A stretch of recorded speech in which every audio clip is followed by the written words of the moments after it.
Hey, I'd like to welcome you to another episode of Mission Matters. My name is Adam Torres, and if you'd like to apply to be a guest on the show, just head on over to missionmatters.com and click on Be Our Guest to Apply.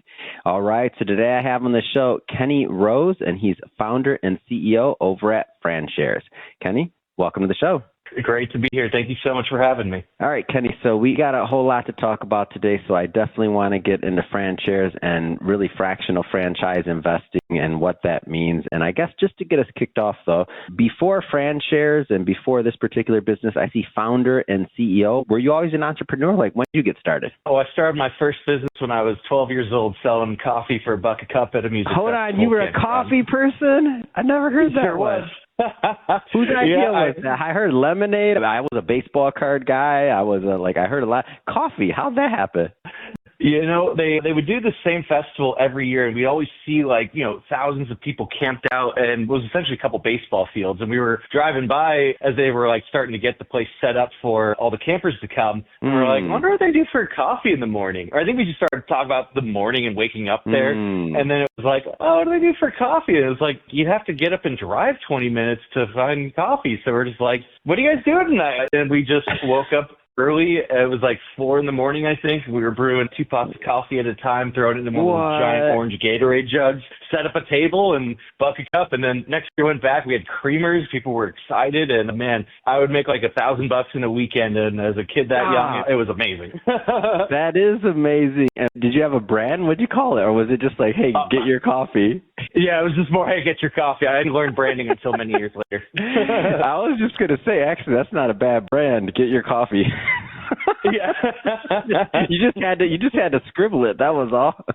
Yeah, if anything, it would have been $1 a cup coffee. Ooh, that's taken for sure. Buckacup.com. That's too good. That's too good. I'm not that good.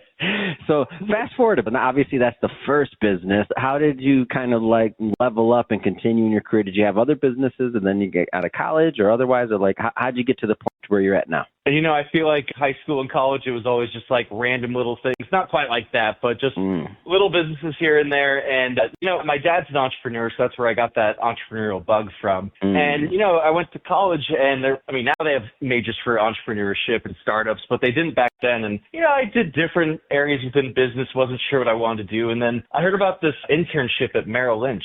And at the time, I didn't know what Merrill Lynch or financial advising was, but I knew what jump into the good opportunity was. So sure. I decided to go in for an interview, and I was grilling this guy on what financial advising was. And I was like, oh, this is great. It's like I get to be an entrepreneur running my own business, but underneath this big reputable name. And so I interned there. And actually, funny story, the advisor I was working for actually got fired a week before it was supposed to be done. And I was like, oh my gosh, that's my in for Merrill after I graduate. So I just went and kicked open the biggest corner office the next morning, pretended I was still working there. And I was like, hi, my name's Kenny Rose. I'm going to be your next intern. And they're like, who the hell is this guy? But they gave me an internship, and they were the largest group within Merrill in California. And wow. So I had a great experience with them. So you showed up without an invite? For that, you just walked in the office? Well, I know you already knew you, but you know what I mean. You were like, yep, another guy got fired, and you were like, this looks comfy. Oh, no, it's such a big office. People don't really, know who you are. I remember one advisor walked by me, and he's like, wait, you're allowed to have a beard? And I'm like, no one told me to shave it. He's like, damn. But, I got the news that he was let go. I didn't really get any context, but I knew my key card still worked. So I just went in at 6 a.m. And honestly, I had entirely planned to go to the biggest office, but I was like, let me scan in. I'm going to go find an internship somewhere here. And those guys, I was walking around. No one was there yet. And then I see, the 2 biggest offices have guys in it, and it was known they are the sharks. So it's you do not go over there. But I was like, they're the only ones here, so let's go give it a go. Yeah, wow.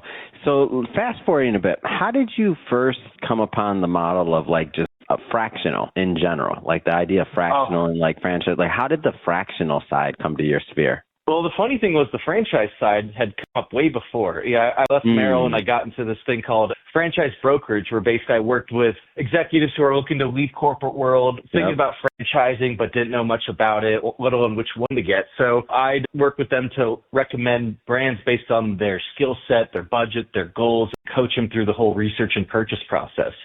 And so I was at the world's largest franchise brokers. They had 150 offices around the world. And while I was doing this, I'd still keep up with tech news here and there, just being like young, somewhat fresh grad. And I read about the Series A of a company called Fundrise. And Fundrise, like traditionally to invest in commercial real estate, you had to be an accredited investor, $1 million net worth or certain income threshold. And I, saw how they really made it available for anyone. And I was just really fascinated by this because as I'm reading it, a light bulb hit me. And I was just like, I can solve a lot of problems in franchising with this. So they introduced me to fractional investing. But to me, it was still they just kind of touched the surface on it because that was already an asset class that was out there. But the thing is, capital's everywhere. And also those deals, they're highly sought after. Yeah. And what I realized is that people who have the money to own a franchise don't usually actually want to run a franchise. They don't want to go into a location every day. They're usually part of a big corporate monster and they want to stay in a corporate monster. But on the other part, most people don't have the money to buy a franchise anyway, and they'd love to invest in one, but you can't just go walk into a location and say, can I invest in this?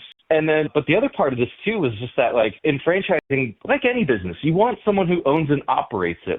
It should be what they do for a living. But the problem is that, like I said, those who have the money don't have the experience.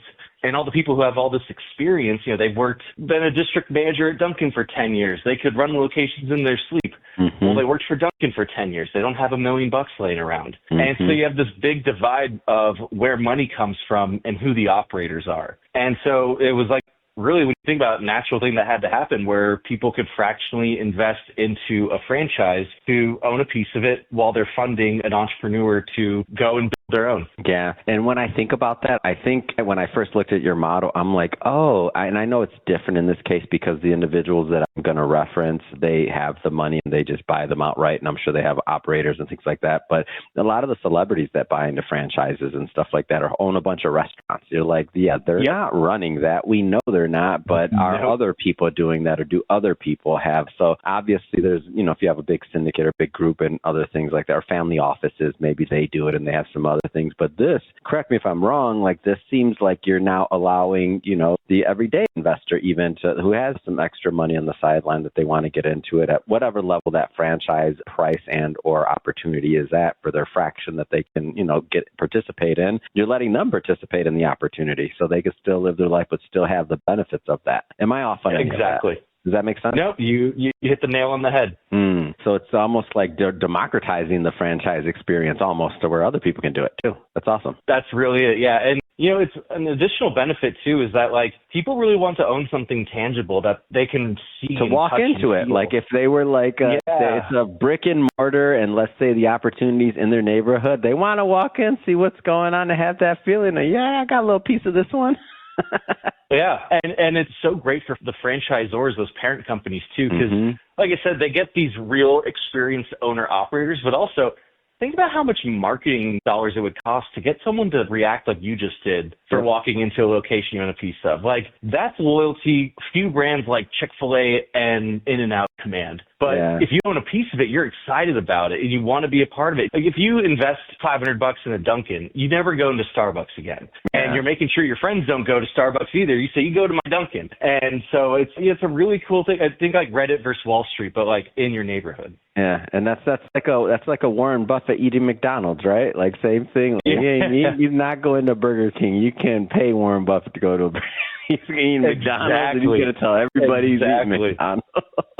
That's a really good one. I'm gonna write that down. Yeah, and then he's telling everyone Warren Buffett's gonna do it. And then also when you think about the Chick-fil-A model, they kind of wrote the book on some of this stuff. And it's a very different model than what we're talking about here. But one of the benefits that they have that I see some similarities here too is that they do provide the opportunity for someone that would be a person that can actually run the Chick-fil-A but doesn't have the money. Their whole model is based on doing that. And so it's super competitive and it's insane. And there's some other things there, but there's not ownership, a bunch of other things that beyond the context of this conversation. I don't want to derail it. I definitely want to focus on FranShares, but it seems like it's a combination of many models that are really stacked towards making the business successful at the end of the day.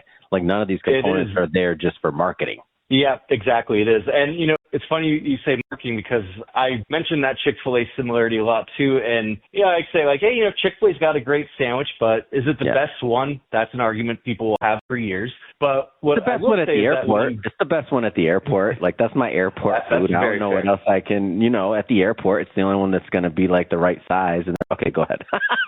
Yeah, exactly. And plus, like, when you see a Chick-fil-A commercial, like, they're not showing off the chicken sandwich. They show the operators. They show the person running the place because, like, you're connected to them in that service. But I will say Chick-fil-A does get something very wrong, though, because they do make it available for people, and you do have to have operating experience, but they don't end up getting actual equity ownership. And so it's kind of a joke in the franchise world that, like, that's like the joke in the franchise world. Like, oh, they're really just glorified managers. And I honestly agree with that, but also think it's sick. And so that's what we're changing is basically like bringing that Chick-fil-A model to every other brand, but they actually do have equity in it, and they are owners because you do have to be an owner to really bring that care of an owner to it. Totally agree with that. Yeah, it makes a lot of sense. And what kind of industries are you franchising in general? Like what kind of niches or type of opportunities are available through this? I mean, well, they franchise everything. I mean, we've done things from kids fitness to food to waste management, but, we're excited for a lot of other ones that are coming on. Like there's hair care and automotive. I mean, senior care. Like, if you think of an industry, it is franchised. Man, and senior care is such a big one, and everybody's getting older, and just you look at any chart on any aging thing or anything, and it's like, how can we not need more? And there's no way. Like, it's amazing. Yeah. It's a great niche. I personally like it. I don't own any. Full disclosure, everybody listening, I don't own anything in senior care, but you look at it. This is the financial advisor background, right? You're like, it's not going to go backwards. We're not getting younger. Yep, exactly. And I like to ask for that because I'm going to say yet. You don't own any senior care yet because we'll get you on there one day. Hey, there you go.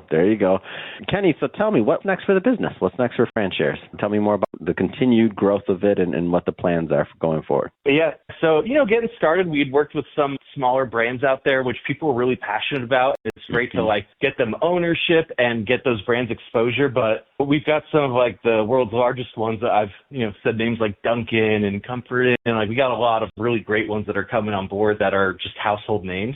But, as we continue to grow, what I'm really excited for is, when it's more on your local level where your money's going to also. Like, you can invest in single locations near you or across the country. But what I'm really excited for, I'm based in Chicago, and I can't wait for when we have a Chicago portfolio. So, the places you go to eat at, go work out, get your hair cut, you own a piece of all these things. Why spend money where everyone else is earning from it when you can spend it something that you own a piece of and it's contributing back to your own portfolio. You can go get your groceries at Trader Joe's and it feels good because they smile at you, but most of that money isn't staying in your community. Versus if I invest in Chicago, I'm creating Chicago jobs, the money's staying with the owners and the employees, and I'm getting a return too. And so it really just allows people to invest locally, which is something that you can't really do outside of real estate, and that's a whole different conversation. We could have a whole nother episode on. Amazing. Kenny, it's been great having you on the show today. How do people follow up? How do they learn more about the opportunity? Yeah, thank you so much. The two best ways, you can go to our website at FranShares.com, but I'm also very active on LinkedIn, and I love connecting with people and hearing their stories. So go find me there as well.